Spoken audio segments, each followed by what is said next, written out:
Vamos continuar, portanto, as nossas conversas sobre provas. Na aula anterior, a gente falou um pouco sobre os meios ilícitos de prova e a parte inicial dessa matéria relacionada às provas. Nós vamos continuar, portanto, com essa parte introdutória, tocando hoje em 3 assuntos. O primeiro, qual é a atuação do magistrado nessa fase de provas? Que tipo de atuação a gente espera que o magistrado tenha? Que tipo de olho o magistrado tem que ter para essa fase instrutória e qual é a sua participação nesse evento instrutório? A outra matéria é qual o princípio, quais os critérios que a gente vai ter que conhecer para entender bem o modo pelo qual o juiz adota o convencimento. Portanto, quais são os critérios para a convicção do magistrado acerca de como os fatos lhe chegam. E a terceira matéria é relacionada à prova emprestada. Portanto, basicamente, a gente vai dar uma olhada no 371, no 370, no 371, no 372. Primeiramente, relativo à atuação do juiz, a gente sempre ouviu dizer, eu muito mais e vocês menos, porque vocês já estudam processo civil numa época em que o processo civil sofreu uma grande modernização. Mas eu sempre ouvia dizer que o processo civil buscava apenas a verdade formal e o processo penal buscava a verdade real. Isso tinha uma clara consequência em relação às provas, porque se idealizava que o juiz penal tinha muito mais atitude, muito mais proatividade na busca das provas. Portanto, ele tinha uma posição ativa de buscar as provas, de determinar as provas, portanto, não dependente da atuação das partes. Ao passo que no processo civil se entendia um juiz muito mais acomodado, muito mais passivo e dependente da atividade probatória das partes. Portanto, o juiz era um mero espectador dessa atividade instrutória. É sem dúvida nenhuma que de 10, 15, 20 anos para cá, essa ideia do processo civil se alterou bastante.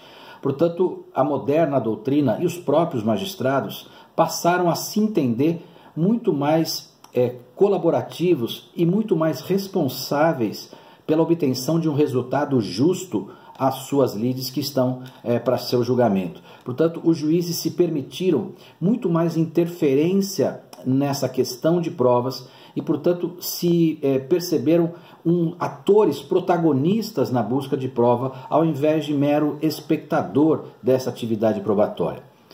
Há 2 artigos muito importantes para a gente tentar desvendar quais seriam os critérios pelos quais a gente vai entender essa atuação do magistrado.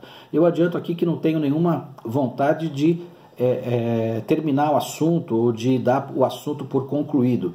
Isso dependerá sempre da forma como vocês vão entender a matéria e continuar estudando a matéria e, portanto, são livres para entenderem da maneira que quiserem, sobretudo com esse material que eu apenas vou apontar para vocês. Vocês têm que depois, identificada, portanto, os problemas, se aprofundar nesses temas. O primeiro artigo é o 370.